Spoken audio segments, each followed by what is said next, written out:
Probablemente os preocupe la vida útil de la batería y en este vídeo te voy a ayudar a aumentar esta vida, ¿vale? Ya sabéis que las baterías están hechas de manera natural por un material que se llama litio y las baterías tienden a degradarse inevitablemente con el tiempo. Esto es algo que no podremos cambiar, pero lo que sí podemos cambiar es aplicar algún día a día a la batería que sea positivo, es decir, alargar esta degradación lo máximo posible. Esto es lo que os voy a enseñar en este vídeo. También os digo que la batería es uno de los componentes pues más baratos a la hora de cambiar en nuestro iPhone. Aquí tenéis un poquito las tablas de los precios y os tengo que decir que si podéis hacerlo antes de 500 ciclos en vuestro iPhone, vamos a ver cómo se mira esto, o también con una salud de la batería que baje del 80%, esto es lo ideal, ¿vale? Aún así, vamos ya con los consejos porque creo que son importantes. El primer consejo de todos, y esto es algo que os parecerá muy básico pero que creo que es fundamental, es tener cuidado con el calor, pero no el calor de dejarlo encima del coche cuando hace sol, sino más bien el calor que nosotros vamos a poder producir en nuestro iPhone. Por ejemplo, a la hora de cargarlos de manera inalámbrica. Si después de jugar a un juego durante mucho tiempo lo cargamos en una base de carga inalámbrica, estas bases funcionan con inducción y por tanto generan calor. Este calor puede afectar de una manera considerable a nuestra batería y el calor es algo que degrada de manera permanente la vida útil de nuestra batería. No significa que no debamos cargar de manera inalámbrica nuestro iPhone, pero tenemos que tener cuidado de calentar mucho la batería. Esto puede suceder si cargamos a la vez que estamos jugando y siempre hay que mantener la temperatura de la batería entre 0 grados y 35 grados. Para que os hagáis una idea, jugando simplemente 10 minutos y cargándolo a la vez, vamos a tener ya una temperatura de aproximadamente 34-35 grados, así que muchísimo ojo con este tipo de detalles. Intentad jugar a juegos, sí, pero no mientras cargáis vuestro iPhone, y cuando veáis que se calienta demasiado, simplemente si lo utilizáis en el día a día, dejadlo un rato que se enfríe, porque esto es malísimo. Algo que después de muchos años se ha demostrado con estudios es que las cargas constantes de nuestro iPhone son positivas. No es positivo cargarlo del 0 al 100 y descargarlo del 100 al 0, sino que es más positivo cargarlo a partir del 30%, ¿vale? Es decir, del 80 cae al 30 y después hacemos una carga al 40, imaginaros, después vuelve a caer al 35, volvemos a hacer una carga al 60 y de ese 60 cae al 50, volvemos a hacer otra pequeña carga. Esto sería lo ideal. Ya sé que no vais a estar todo el día pendientes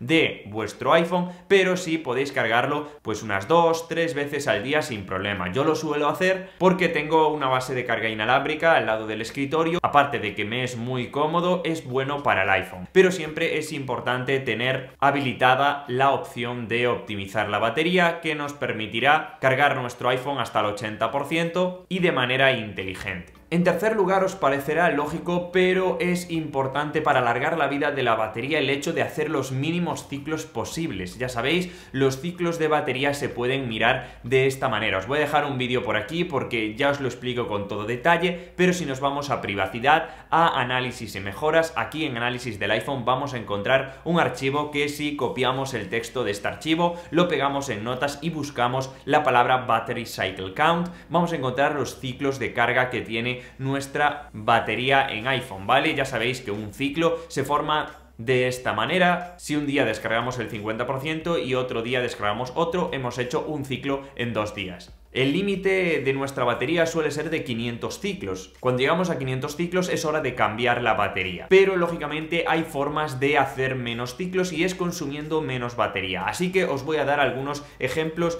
para ahorrar batería, como podría ser el brillo. Ya sabéis, el brillo es la causa número 1 de pérdida de batería. En este caso yo soy un poco desastre con el brillo y por eso os recomiendo que si sois como yo utilicéis el brillo automático. Yo por el tema de vídeos no suelo tenerlo en automático porque si no habría un desequilibrio constante en los planos y en los clips, pero creo que es algo muy recomendable en el día a día. Otra cosa muy importante sería quitar algunas aplicaciones que funcionan en segundo plano. Estas aplicaciones consumen batería sin nosotros darnos cuenta, pues simplemente vamos a revisar aquí en general, en actualización en segundo plano, algunas aplicaciones que lo están usando y realmente no son necesarias. Algunas, como por ejemplo Google Maps, YouTube, aplicaciones que utilicemos en segundo plano como Spotify, pues no lo quitéis porque porque realmente sí son necesarias para ejecutar en sus acciones del día a día. Otra de las cosas que os aconsejo es activar el modo de bajo consumo antes de que le toque, es decir, yo tengo puesta una automatización de vez en cuando que si baja del 30% se activa automáticamente el modo bajo consumo. Esto podréis configurarlo en la aplicación de atajos y es súper sencillo y además bastante útil. Y algo que también consume batería y es uno de los consejos que da Apple es que es cuando salgamos de casa que desactivemos el Wi-Fi y que dejemos los datos móviles, y cuando estemos en casa que dejemos el Wi-Fi y que quitemos los datos móviles. Otra cosa que veo constantemente es que quitan las aplicaciones de la multitarea y piensan que así ahorran batería. Pues esto solo sucede si quitáis aplicaciones de la multitarea que no usáis desde hace muchísimo tiempo, ya que la RAM y nuestro iPhone gestionan este tipo de aplicaciones en segundo plano de una manera muy positiva. Así que si no vais a utilizar una aplicación, sí quitadla, pero si lo utilizáis constantemente todos los días, no lo hagáis porque va a consumir más recursos después a la hora de abrirse que cuando está en modo normal, por así decirlo. Algo que también os aconsejo y que hay test que realmente verifican esta afirmación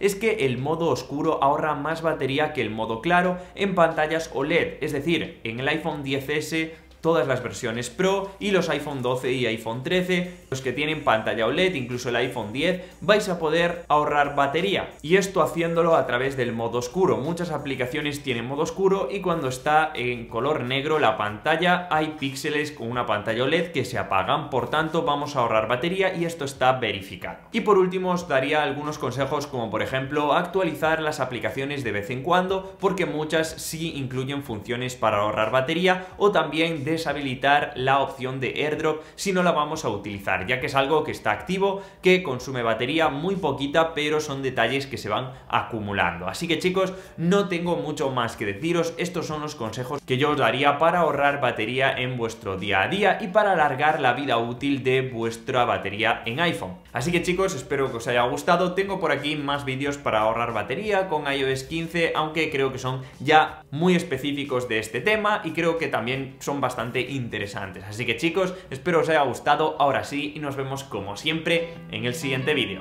¡Chao!